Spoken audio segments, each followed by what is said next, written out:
7 reasons why Rome fell. 1. Migration and invasion. Attila the Hun invaded Europe in the late 4th century. Many Germanic tribes were driven to the Roman borders.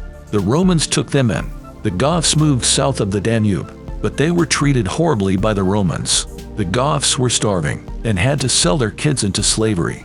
They rebelled, and their leader Odoacer declared war. In 476, he brought down the Roman Empire. Of course, it was already weakened. 2. Corruption. By the 3rd century, corruption in Rome was endemic. Officials were more interested in their own well-being. Levying taxes and enforcing laws became difficult. Mistrust among Roman authorities ran high. Civil wars plunged the empire into chaos. Over 75 years, more than 20 men claimed the throne. The Praetorian Guard started appointing rulers.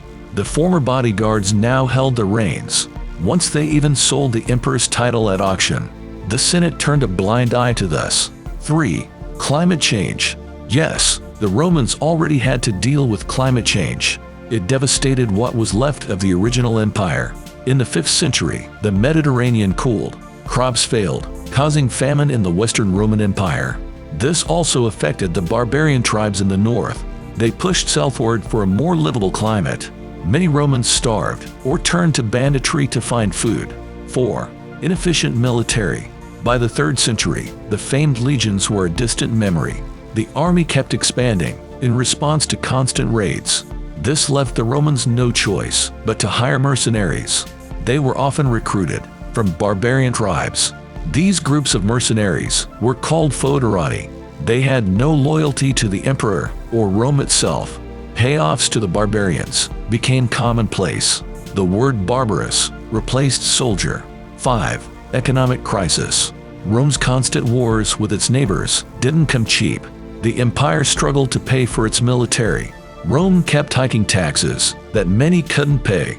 This killed any semblance of a middle class. It also forced rich landowners to hide their wealth, and over-reliance on slave labor also hamstrung the empire. Rome stopped expanding and went on the defensive. The once steady stream of slaves and spoils of war became a trickle. 6. Disease. Trade with Africa, India, and China brought in new infections. In the 2nd and 3rd centuries, the empire endured 2 major epidemics. They were known as the Cyprian and Antonine plagues. The exact death toll will never be known, but many cities lost much of their population. The survivors migrated, and the cities died out. All this also decimated the Roman military. The number of young recruits fell sharply. 7. Bad leadership. The corruption and infighting had a bad effect on the government. The most cunning men became rulers, but they weren't always competent in foreign policies. They were more concerned about retaining their power. Rome's enemies knew this well. The final 20 years of the Western Roman Empire were a disaster. This period saw 9 emperors murdered, exiled, or dying too soon. Majorian was the only competent emperor of the bunch. He was very close to reclaiming lost land. Then he was betrayed by his general, Flavius Ricimer.